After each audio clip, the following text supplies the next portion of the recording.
Professor Bodrunov will open the meeting with an English translator, followed by David Lane's presentation. Dear colleagues, friends, I might call you that, of course. This is very interesting and quite insightful material with many illustrations, many facts. And without any doubt, I'm here to say that this book will find its way to Russian readers. So it will be a very important book for Russian readers. We'll have it published. Thank you very much. I appreciate having been invited to the conference. I'm very glad to visit St. Petersburg once more, and I would like to express my heartfelt thanks to Sergey Bodrunov, Alexander Zotarov, and Katya for the organization of the event. I hope that this book will be published in a wonderful way as the previous one. Today, I would like to identify some of the main subject matters of the book. And also,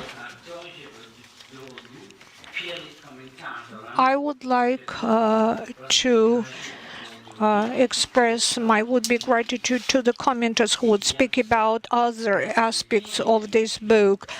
And I'm waiting for your comments, of course. During the third quarter of the 20th century, in world politics, the ascendant political forces were those of socialism. The Soviet bloc presented an alternative setting to Western capitalism with different organizational principles, forms of property, and political legitimacy. The humiliating electoral defeat of Winston Churchill in the UK in 1945 symbolized the decline of right-wing influences, both politically and ideologically.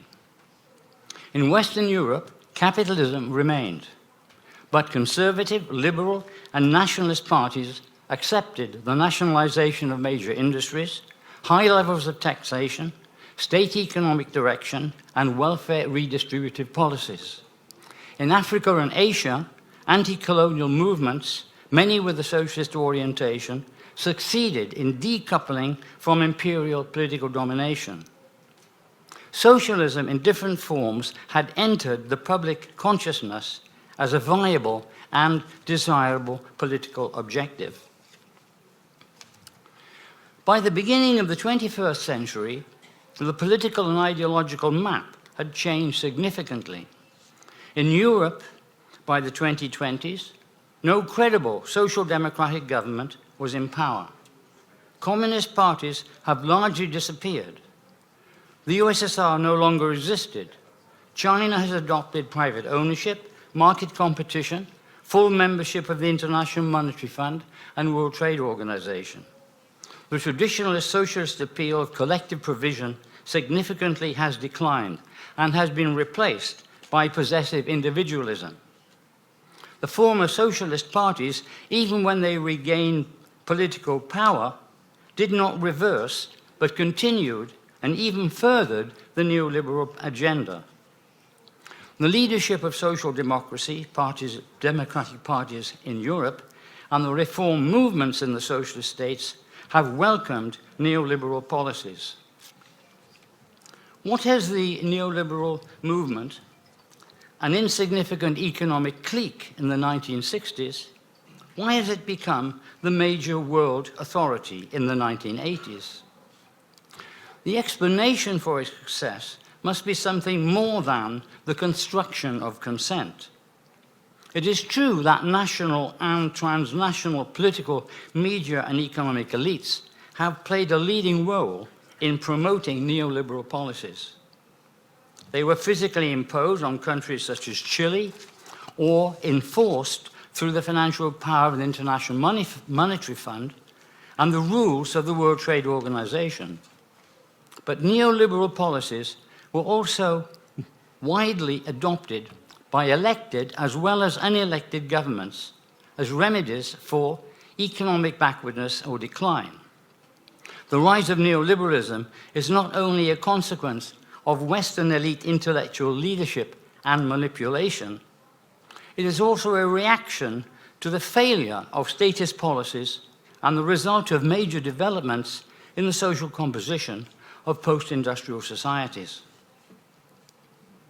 When we compare the underlying factors leading to the fall of state socialism and social democracy, we distinguish common processes. Both types of economy suffered internal decline in the final quarter of the 20th century. Both had experienced similar long-term trends in the social structure, the rise of non-manual, executive and professional occupations. Both experienced popular dissatisfaction with living conditions which did not meet people's expectations. Both economic blocs were subject to foreign influences. In the socialist societies, reformers sought to join the world economic order and were encouraged to do so by the hegemonic powers. In Western Europe, countries were becoming part of an economic global system, dominated by the United States, coordinated by the World Trade Organization and the International Monetary Fund. In both areas, the traditional socialist appeal of collective provision significantly declined and was replaced by possessive individualism. Even critics of neoliberalism, who recognized its faults, considered that the alternative on offer might be even worse. As Margaret Thatcher tersely put it, there is no alternative, an assertion I shall question later in this lecture.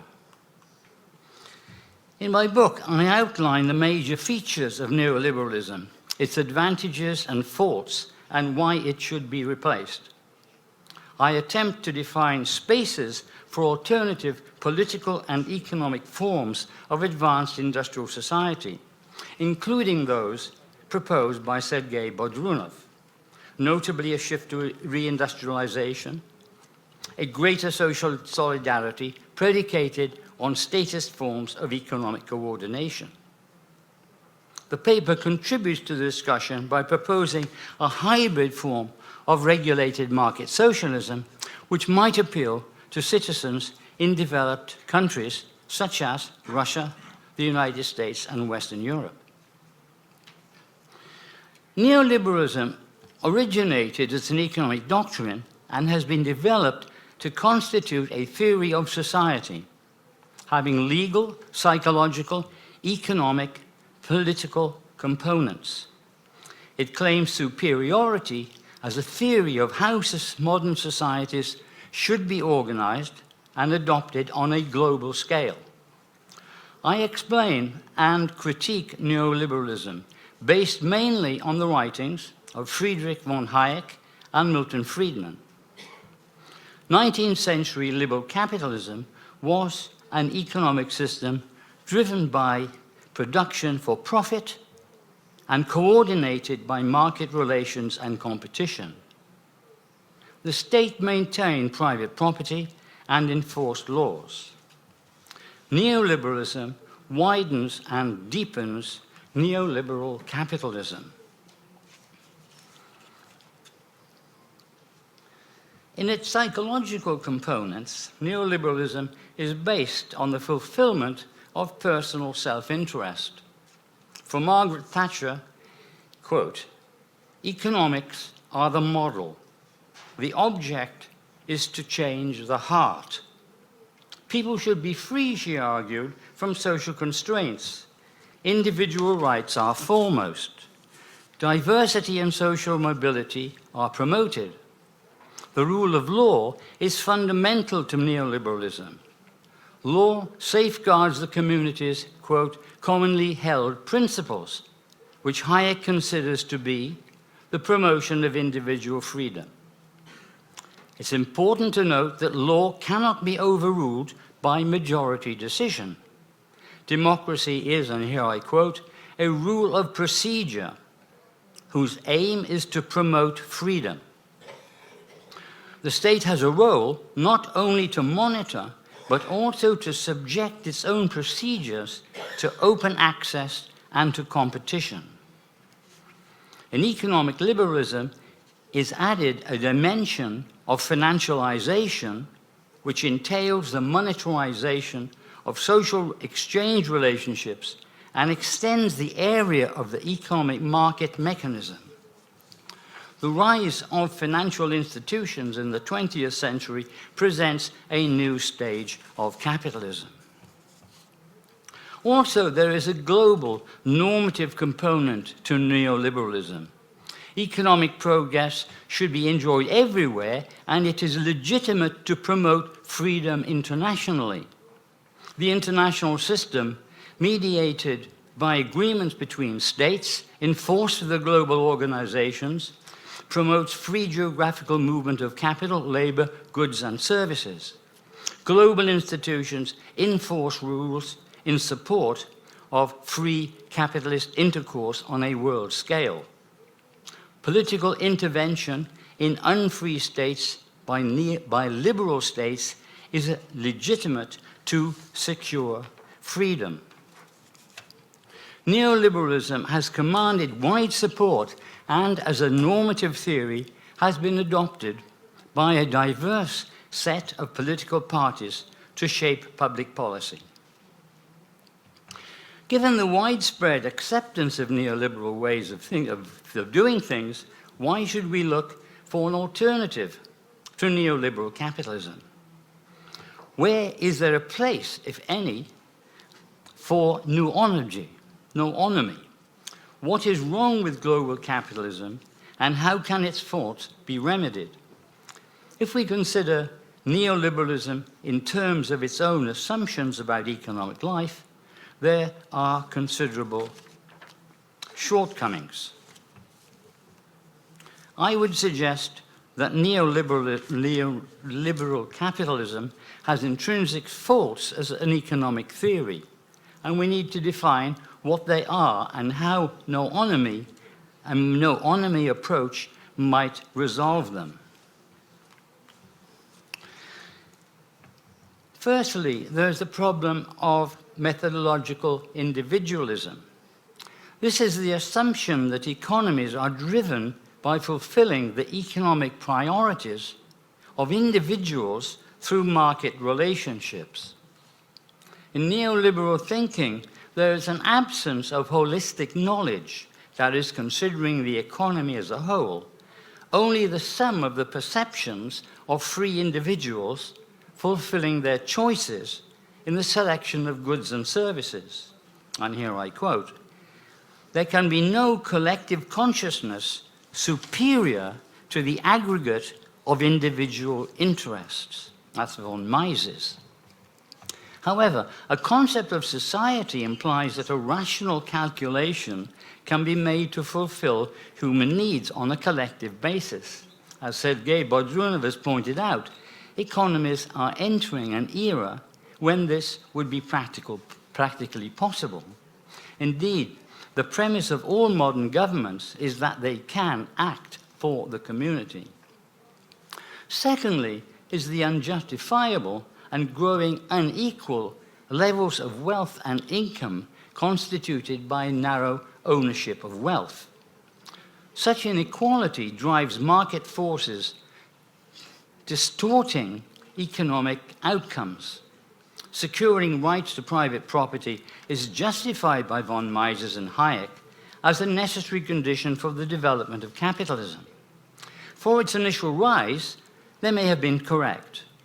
But the literature going back to the 1930s on the modern corporation and the separation of ownership from control puts in question whether private corporate ownership is any longer a necessary, let alone a positive feature of a modern economy. Inheritance of economic capital, assets, breaks the link between the creators and beneficiaries of wealth.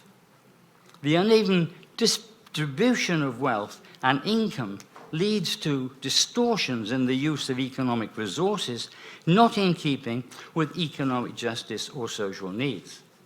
Consequently, social solidarity is undermined. Thirdly, neoliberalism assumes that the interests of communities can only be met through spontaneous exchanges produced by the market through people acting within the laws and the rules of law, what Van Hayek called catalexes. It is through such mutual adjustments that economies are optimally coordinated. This approach, I think, overlooks the imperfect knowledge on the part of actors, which may, for example, lead to environmental damage. Financial markets involve spontaneous exchanges, but not always of the virtuous kinds envisaged by writers like Milton Friedman. They promote computer-based trading in which speculators' profit is derived from rises and falls of stock market prices. Fourthly, recurring economic crises of capitalism lead to underutilization of capital and labor, resulting in a lack of social solidarity. The market is claimed to have self-adjusting mechanisms and countervailing forces which, through marginal adaptations, counter the suboptimal use of labor and capital, such as structural unemployment and slumps. But equilibrium can settle at a below optimum level and is not corrected through the economic mechanism. Hence, countervailing economic forces do not stimulate a new, higher economic equilibrium. Existing tendencies reinforce each other.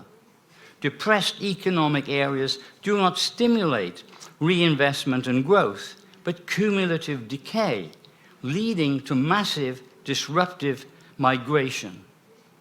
Initial inequalities are amplified in a pattern of circular and cumulative causation.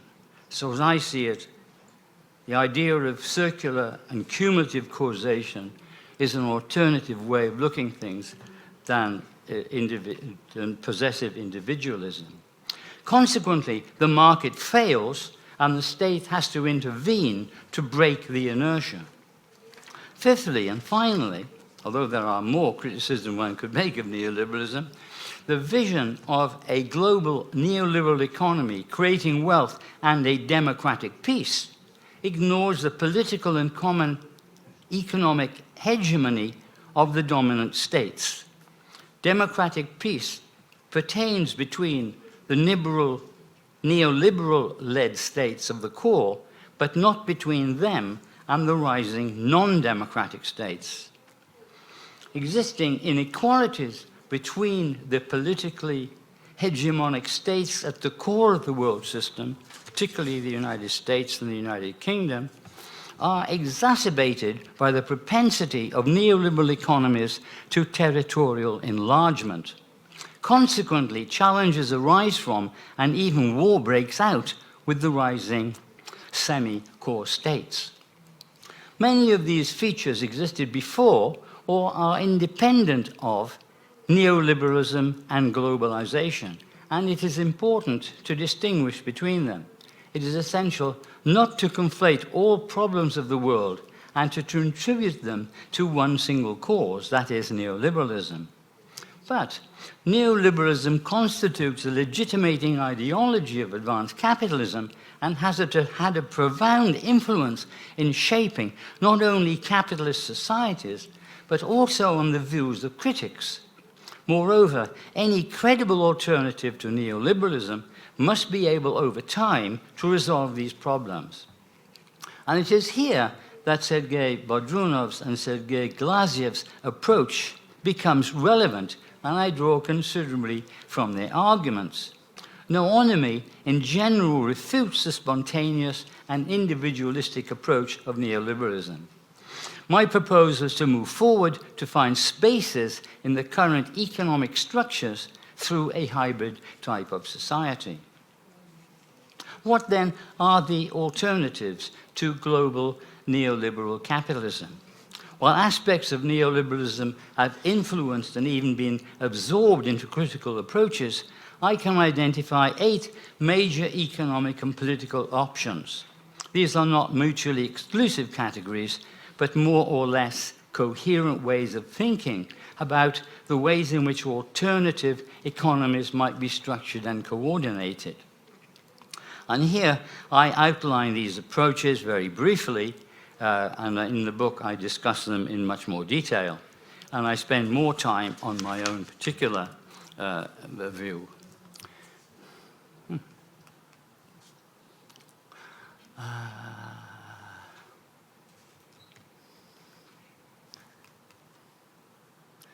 Firstly, there are alternative forms of capitalism.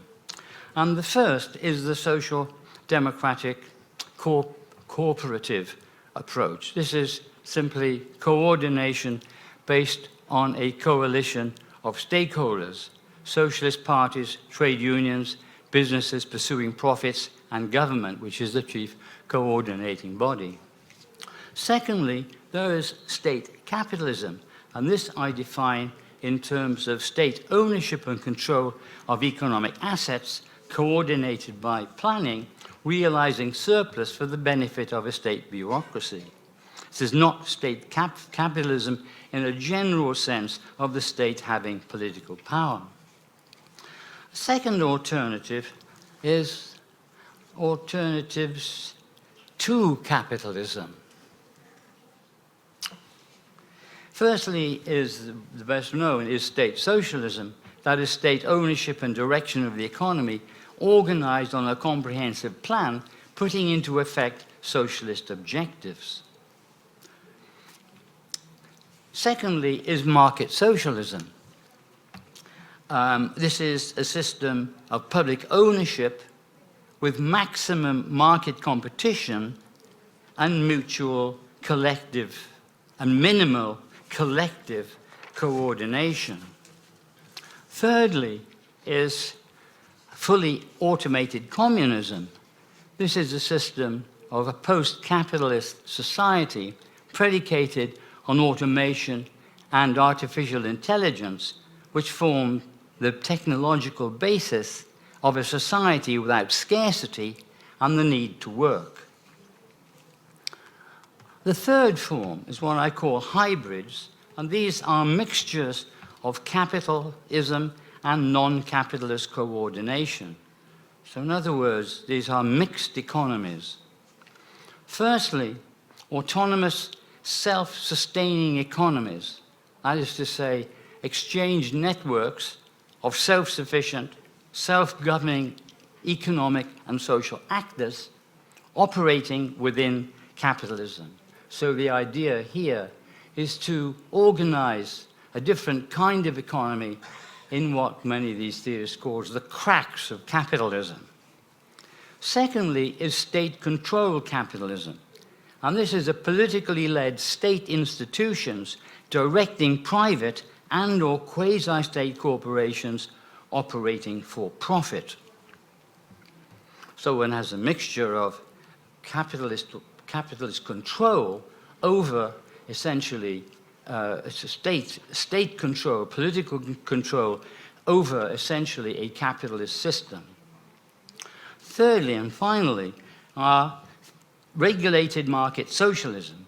And this is a macro socialist state plan with mixed ownership and a retail market, and this being a transitionary stage to socialism. And this is what I will spend a little more time talking about.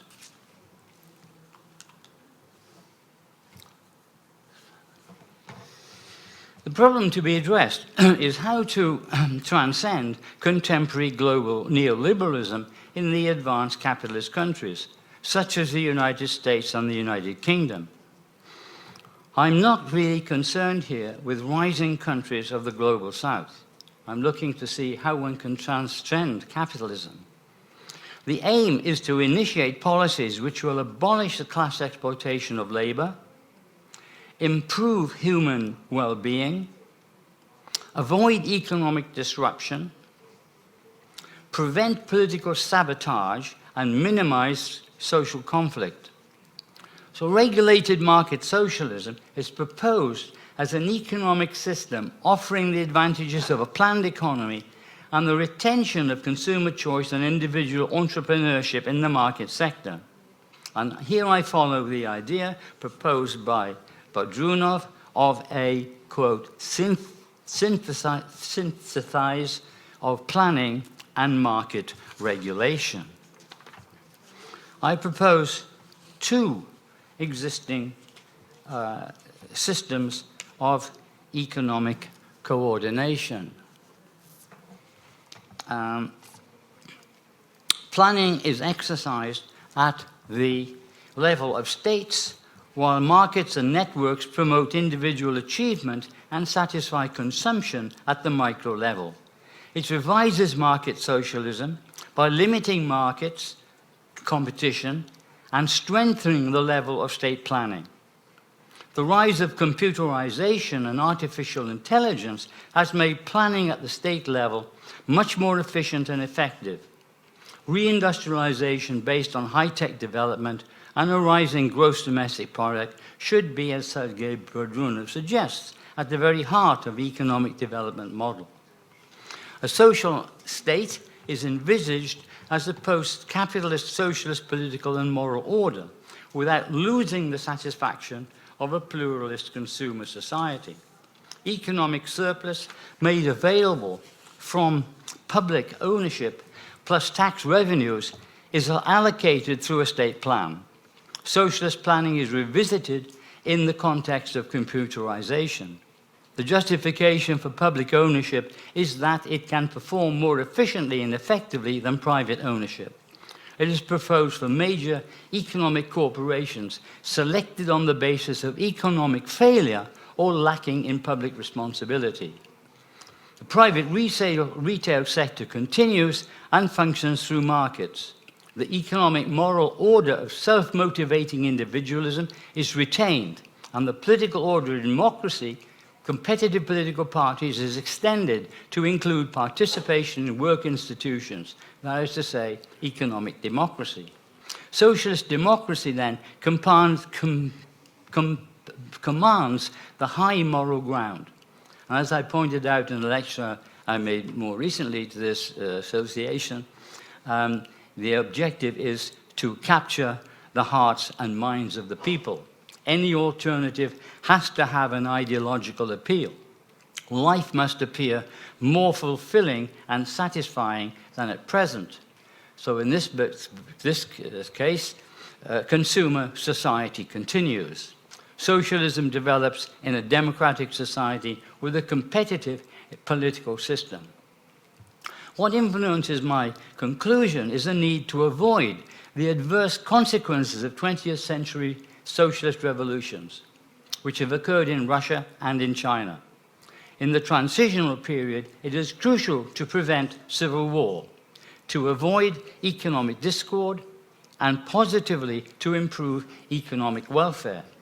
It is important not to threaten citizens who possess personal assets through their own savings and labor. The objective is to create a political base and political and social base of support for the transfer of ownership and control of corporate private property. My proposals are more than stakeholder capitalism. The state would have a comprehensive, purposive planning role and would be a major actor with considerable ownership of industrial and financial assets. The common plan... David, 5 minutes. 2 minutes, yeah, I'll be 2 minutes. The economic plan would define the parameters of the market. As wealth increases, so would the free supply of collective goods, that is, health, education, pension, economic welfare, and a universal basic income. As technology develops, the working day could be shortened. Such measures would result in a cumulative reduction of surplus value, of profit. Following Bodrunov, satisfying human needs would be a prime motive of the economic and moral order. Distribution of retail products and services from the public and private sector would be coordinated by the market, and a pluralist competitive system of political parties would continue. Economic strategy would be grounded on a coherent development policy with economic democracy. Well, you may think that all this is wishful thinking. Such views have little political support. They do not figure on the agenda of any political party. There is widespread inertia. Established neoliberal forces appear ideologically and politically superior. In all these respects, you would be absolutely correct. But, and here I quote, "Only a crisis, actual or perceived, produces real change. When that crisis occurs, the actions taken depend on the ideas that are laying around. That, I believe, is our basic function, to develop alternatives to existing policies, to keep them alive and available until the politically impossible becomes the politically inevitable." Кто это сказал? Нет, нет Маркс, нет, нет Ленина, нет, не Мao Zedong. Who said that? Not Marx, not Lenin, and not Alexander Brusgalin. That statement was made by Milton Friedman in a book called Capitalism and Freedom, the handbook of neoliberalism, written in 1962. So, following Friedman, we might conclude that noonomy, which now appears politically impossible, may become politically inevitable.